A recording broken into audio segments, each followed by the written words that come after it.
Bendiciones a todos y bienvenidos al curso Cómo entender la Biblia, el estudio de los métodos de estudio bíblico. Estamos en la unidad 1, elementos básicos de la comprensión de la Biblia, y el día de hoy vamos a ver la lección número 2, principios básicos en el estudio bíblico. Hay que entender primero qué propósitos tiene el estudio bíblico. Entonces, como estudiantes de los textos bíblicos, vamos a entender que el motivo del estudio de la Biblia no es simplemente para el crecimiento personal, aunque definitivamente es uno de los objetivos más fuertes, más importantes, sino que como pertenecientes, como somos parte de una familia de fe, una comunidad de fe o la iglesia, nuestro llamado, nuestro compromiso como tal es compartir ese conocimiento, pero no es sencillamente un compartir como depositar información en otra persona, sino es ayudándolo en un proceso de discipulado y crecimiento. Es una actividad que solamente puede realizar de forma óptima un creyente que ya está viviendo esas verdades bíblicas. Una persona que no vive las verdades bíblicas que enseña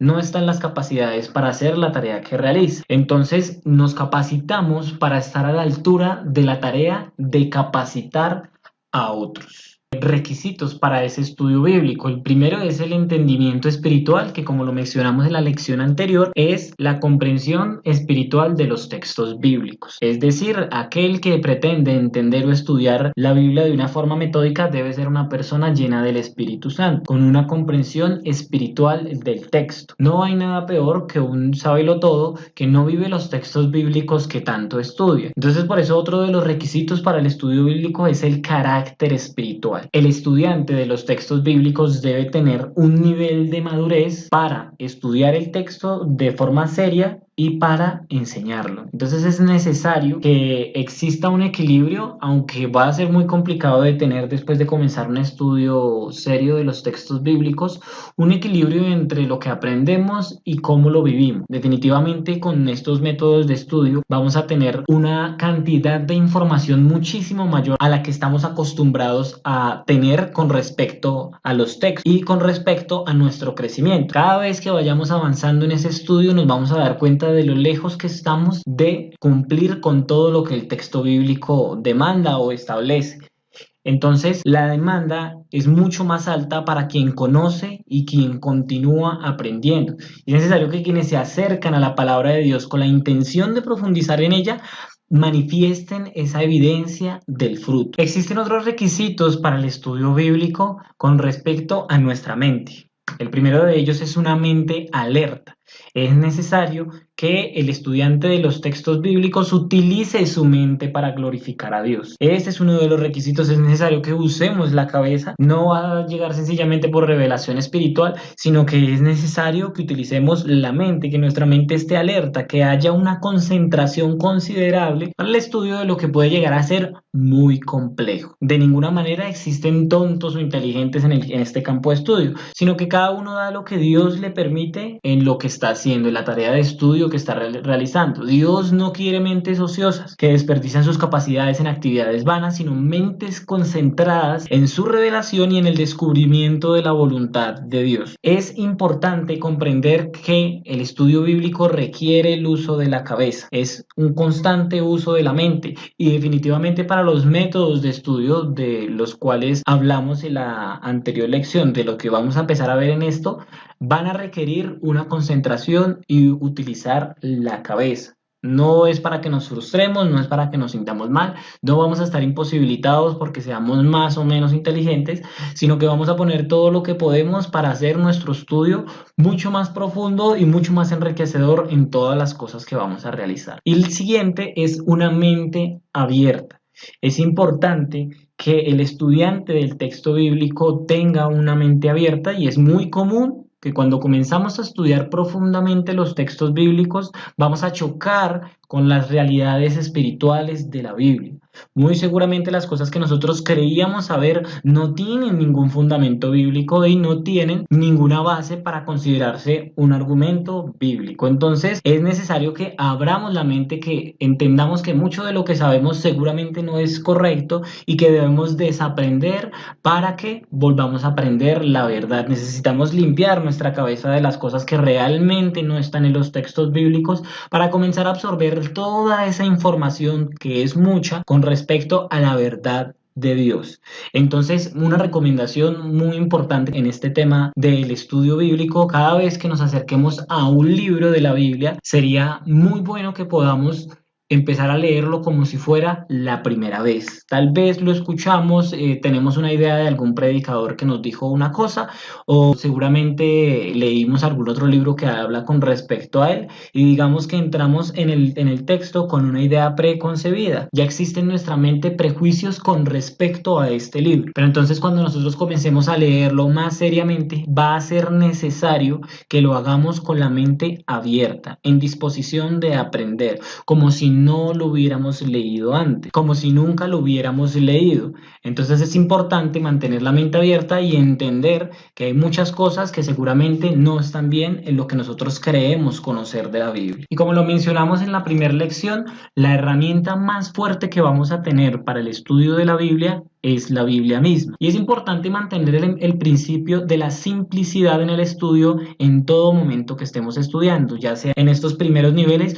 o en los niveles más avanzados de estudio. Comprender que el estudio debe ser sencillo y comprender que la Biblia es la herramienta más importante, mucho más importante tal vez que algún comentario bíblico, mucho más importante que el estudio de cualquier otra persona con respecto a la Biblia. Ella es el centro. Las ideas que generan los hombres con respecto a ella nunca serán una herramienta tan potente para nuestro estudio como la Biblia misma. Ya debe seguir siendo el centro. Entonces nuestro estudio debe ser sencillo. En primera instancia, si no conocemos el texto bíblico bien, será más importante leer la Biblia primero antes de leer cualquier otro libro.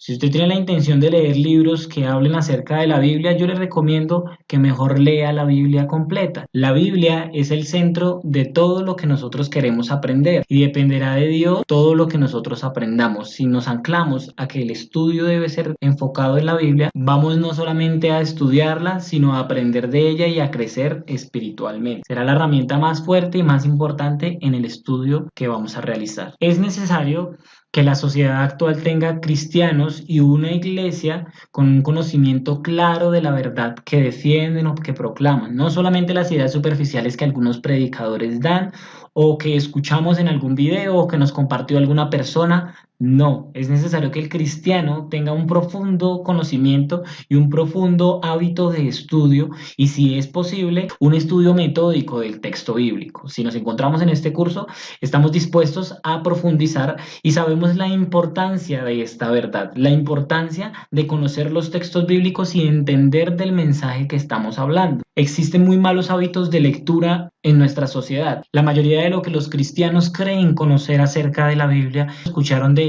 predicador X o un autor X sin saber muy bien con respecto a esta persona. El temor a profundizar en la Biblia es muchísimo y ese es un terreno muy complicado ministerialmente. Aquellos que quieren enseñar la Biblia y profundizar en ella para tener muy buenas bases para la enseñanza no son tantos como la mayoría de los que desean servir a Dios. Es importante que entendamos que Dios busca cristianos en la capacidad y con el deseo de estudiar profundamente las Escrituras y enseñarlas. El argumento más común del creyente para no estudiar metódicamente el texto bíblico es el distanciamiento que existe entre el Espíritu Santo y las realidades que se pueden encontrar racionalmente en la palabra de Dios. Pero la verdad es que el Espíritu Santo está de una forma particular en aquel que desea capacitarse y estudiar a profundidad la palabra de Dios. Mientras mejor preparación y cercanía con el Espíritu Santo en el proceso de estudio, mayor fruto traerá ese estudio. El hecho de que se estudie metódicamente el texto, que utilicemos nuestra razón y nuestra mente, no nos está alejando del Espíritu Santo. Eso no es real. El Espíritu Santo también hace parte de nuestros procesos mentales y nos ayudará a que nuestro estudio sea tan profundo, mental como espiritualmente. Entonces, eso no es una excusa. Vamos a ver los pasos básicos para el estudio. Estos pasos básicos son para todo estudio en general, pero serán muy importantes para el estudio estudio de la Biblia que vamos a comenzar a realizar. Entonces los dos primeros pasos, que son observación e interpretación, serán seguramente los que más vamos a profundizar o los que tienen más relevancia en este estudio. Y en algunos casos la aplicación y la correlación, que son el 5 y el 6, serán muy similares en su momento de llevarlos a la práctica. Entonces esos pasos son: el primero, observación; segundo, interpretación; tercero, resumen; cuarto, evaluación; quinto, aplicación; y sexto, correlación. La observación es el paso en el que más tiempo vamos a tardar. La observación es simplemente lo que podemos ver en el texto, lo que él nos permite ver, lo que la lógica nos permite concluir. Tal vez en este momento podemos utilizar algunas herramientas, más adelante vamos a hablar de algunas, pero se trata simplemente de lo que podemos ver en el texto. Y la herramienta para comenzar a hacer la observación será las conocidas preguntas amigas: qué, dónde, cuándo, cómo, quién y por qué. Ellas nos van a responder con datos clave en el pasaje que estamos estudiando. Es importante entender que la observación no es interpretación, y la mayoría se salta este proceso. Casi todo el mundo quiere llegar directamente a la interpretación, y la interpretación no es el primer paso, y es errado tratar de entender el texto bíblico simplemente con interpretación. Es necesario que haya una observación preliminar, comprender en el momento en el que se está viviendo el texto, comprender lo que estaba pasando en el momento de la escritura del texto, en el momento de recepción, en el momento de lectura, en el momento de composición, etc. Es necesario comprender todo el panorama del texto antes de tratar de interpretar qué es lo que nos quiere decir hoy. La pregunta que se formula aquí es: ¿qué significa esto? Lo más importante aquí es comprender lo que quería decir el autor, y de todas maneras sigo insistiendo, lo que primero debemos indagar es qué significaba esto para su audiencia original, qué significó esto para la persona que lo estaba escribiendo. No lo traigamos a nuestro tiempo todavía, es simplemente comprender qué era lo que trataba de decir el escritor. Y el resumen es una condensación de la información que logramos recolectar. Es recomendable hacerlo de una forma organizada, con algunos mapas o gráficos, de la manera en que mejor podamos desarrollarlo, como nos sintamos más cómodos, pero que tenga claro las cosas que podemos concluir de nuestra observación e interpretación, lo que captamos haciendo esas preguntas al texto y lo que concluimos de las mismas. Ojo, teniendo en cuenta el tiempo en el que se escribió el texto y el tiempo en el que se iba a leer. En la parte de la evaluación vamos a tener una complicación, porque tenemos la mala costumbre de evaluar bajo nuestro criterio personal. Entonces decidimos que el texto dice algo sin tener en cuenta muchas cosas importantes para el estudio bíblico. La mayoría de personas lee el texto e interpreta lo que cree que dice y ya. Y para la gran mayoría eso es una evaluación seria. Pero la evaluación es determinar dos cosas. Primero, si lo que nos está hablando el texto es un principio eterno, es decir, lo que el escritor quería decir y lo que trae para nosotros hoy el texto bíblico. Y lo segundo, si es una costumbre local. Hay que hacer esa diferenciación en el momento de realizar la evaluación. Las costumbres locales son, por ejemplo, en el caso de Pablo, cuando nos mencionaba que las mujeres debían tener cubierta la cabeza. Eso es una costumbre local, es algo que es cultural, no es un principio eterno que trae hasta nosotros. Y debemos tener claridad que tampoco es al contrario. Entonces no utilizamos los principios eternos, sino que lo convertimos en costumbres locales. Por ejemplo, algunas personas consideran que el heterosexualismo es una costumbre y lo interpretan de esa manera. Así que dicen: no, el tema de la sexualidad es algo que ha sido costumbre en la historia todo el tiempo, entonces realmente la heterosexualidad no es un principio eterno y no hay ningún problema con las otras prácticas. Entonces, no, eso no es real, y el texto bíblico siempre nos va a hablar de estos temas como principios eternos. La heterosexualidad es un principio eterno alojado en el texto bíblico. Para hacer esta clase de diferenciaciones y entender mucho más a profundidad el tema de las costumbres locales, voy a recomendar un libro que se llama Usos y costumbres de las tierras bíblicas. El autor es Fritz Hartley, y él nos va a ayudar a comprender muchas cosas que tal vez en el texto bíblico no vamos a lograr ver, de detalles de la cultura judía, pero hay que tener en cuenta que, como les decía anteriormente, la Biblia también es nuestra principal herramienta. Así que antes de indagar en este libro, que es un libro muy bueno y va a ser una gran herramienta para nuestro estudio, indaguemos primero lo que el mismo texto bíblico nos dice acerca de las costumbres. Si vemos algo que hace referencia a alguna tradición que está escrita en Levítico, o que está escrita en Números, o que está escrita en Génesis, algo que nos dé más luz acerca de eso en el mismo texto bíblico será la mejor herramienta. pero también podemos hacer uso de herramientas como esta, con autores serios. Hasta este punto es seguro comenzar a traer el significado del texto a nuestro tiempo. Este es el momento. La pregunta que se hace aquí es ¿cómo aplico este principio bíblico que ya sustraje en la evaluación, que veo en el texto bíblico? ¿Cómo lo aplico a mi vida hoy? Es importante que el estudiante de la Biblia sepa hacer las aplicaciones personalmente antes de pretender aplicarlas a cualquier otro escenario o persona. Debemos ser transformados por la palabra antes de transformar a otras personas con ella. Es importante que la aplicación se haga de forma pertinente, clara y sincera. La idea es entender cómo ese pasaje bíblico está hablando a mi realidad hoy. ¿A qué está respondiendo? ¿Qué me quiere decir Dios en este pasaje? ¿O qué quería decir Dios en este pasaje o el autor? Y cómo eso se ve reflejado en nuestra realidad. Como hablamos en la lección anterior, el texto bíblico tiene armonía. Todo el texto bíblico tiene una sola intención y propósito, que es la obra del Redentor. Cuando hablamos de correlación, es cómo este pasaje bíblico o cómo este texto bíblico que estoy leyendo tiene relación con todo el resto de la Biblia. Si hace parte de un todo, de un documento que habla de una sola cosa, entonces ese pasaje debe tener un lugar en ese todo. El estudiante debe detenerse a determinar si encuentra incoherencias o contrariedades en el estudio de pasajes diversos. Cuando el estudiante se encuentra eso, debe tener en cuenta que está estudiando la verdad absoluta y la palabra de Dios y comenzar a hacer el estudio de cómo esos dos textos tienen armonía. Ahora vamos a comenzar a hacer un ejercicio que será muy interesante y nos va a permitir comenzar a practicar el estudio bíblico, y es la técnica de preguntas y respuestas.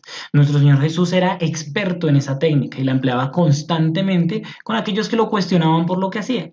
Por ejemplo, en Marcos 3 vemos que Jesús, antes de hacer un milagro, les pregunta si es lícito hacer el bien o hacer el mal el día sábado. Si lo recordamos, Jesús tuvo un debate con respecto al sábado antes de realizar el milagro. Él deseaba comenzar a sacar esas verdades por medio de la técnica de preguntas y respuestas. Vamos a comenzar a estudiar el tema de las técnicas y preguntas y respuestas. Es bueno que tengamos un papel a la mano para desarrollar todo lo que vamos a comenzar a hacer. Vamos a hacer esta tabla, va a ser nuestra primera práctica. Es importante que tengamos una hoja con buen espacio en donde podamos colocar estas 4 columnas. La primera va a ser clase de pregunta, la segunda va a ser referencia, la tercera va a ser pregunta y la cuarta va a ser respuesta. Vamos a ver qué tipo de preguntas existen y cómo están categorizadas las preguntas amigas o las preguntas en general que podemos realizarle a los textos. Primero vamos a hablar acerca de las preguntas relativas a hechos. Lo primero son las preguntas de identificación, luego las preguntas modales, luego las preguntas temporales y locales. Ejemplos de estos: ¿quién o qué?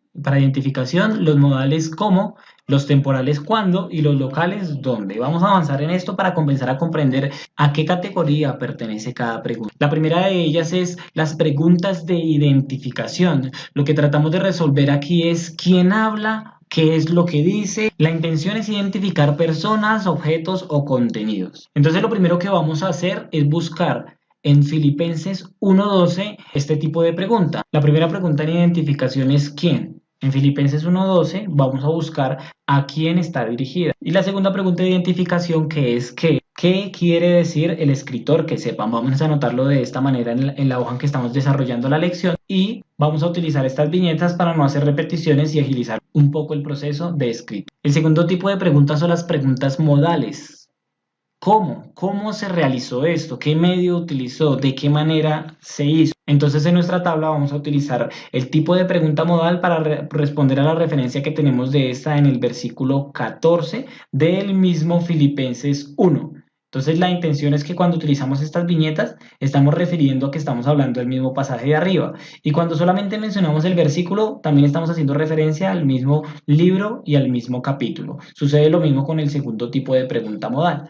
Y los tipos de pregunta modal que vamos a hacer es ¿cómo ha progresado el Evangelio? Es la pregunta modal que sale del texto que estamos estudiando. La segunda pregunta modal es ¿cómo es esto evidente?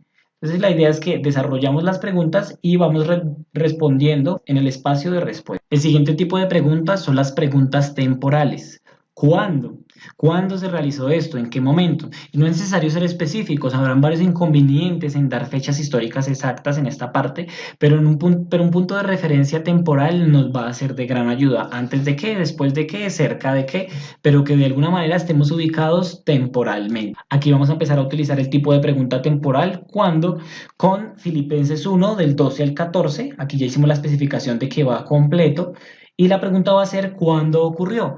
La idea es que esta pregunta sea respondida por el pasaje. El siguiente tipo de preguntas son las preguntas locales. ¿Dónde? ¿Dónde sucedió esto? ¿Cuál era el lugar? ¿Cerca de qué? De la misma manera, no siempre vamos a tener una ubicación geográfica perfecta, pero de alguna manera cualquier ubicación que nos dé el texto va a ser útil. No todas las preguntas van a ser respondidas por el texto bíblico, pero si es posible, filtrémosla de la mejor manera para tener claridad de qué es lo que quiere decir el pasaje. Vamos a utilizar el tipo de pregunta local donde Filipenses 1 del 13 al 14 y la pregunta es ¿dónde sucedió esto? El siguiente tipo de preguntas que vamos a estudiar son las preguntas conceptuales y existen tres tipos de preguntas conceptuales, la definitiva, la racional y la implicacional. Una vez el texto sea más claro para nosotros con respecto a los sucesos, vamos a comenzar a indagar con las preguntas conceptuales. El primer tipo de pregunta conceptual son las preguntas definitivas. ¿Qué significa? Una vez entendiendo lo que el autor dijo, es importante entender qué significa lo que dijo. Ya sabiendo cuál era el mensaje que le estaba transmitiendo, qué significa ese mensaje. Seguimos con nuestro ejercicio. Utilizando la misma tabla o una nueva, vamos a colocar el tipo de pregunta definitiva, que es el significado del texto, poniendo la referencia de Filipenses 1:12 y la pregunta es ¿qué significa? El siguiente tipo de preguntas conceptuales son las preguntas racionales y la pregunta racional es ¿por qué dice esto? ¿O por qué dice esto aquí? Estas dos son racionales, buscan el motivo del mensaje, la razón. Vamos a utilizar el tipo de pregunta racional, la razón por la que, y referenciamos Filipenses 1 del 12 al 14 y la pregunta es ¿por qué está diciéndoles esto Pablo? ¿Cuál es la razón? Y el último tipo de preguntas conceptuales son las preguntas implicacionales. ¿Qué implica todo esto? Tal vez en esta pregunta encontremos el principio que el texto pretende decirnos. Puede ser la conclusión del texto o las cosas que nos lleva a hacer o las verdades que está tratando. Muy generalmente, la respuesta a esta pregunta implicacional va a ser el mensaje implícito en el texto. Es decir, no es algo que vamos a ver explícitamente, no lo vamos a ver a simple vista, sino que va a estar implícito en el texto, no explícito. Vamos a utilizar el tipo de pregunta implicacional. ¿Qué implica? Filipenses 1 del 12 al 14, la misma referencia de arriba. ¿Cuáles son las implicaciones de esto? Bendiciones a todos, muchísimas gracias y nos vemos en la siguiente lección.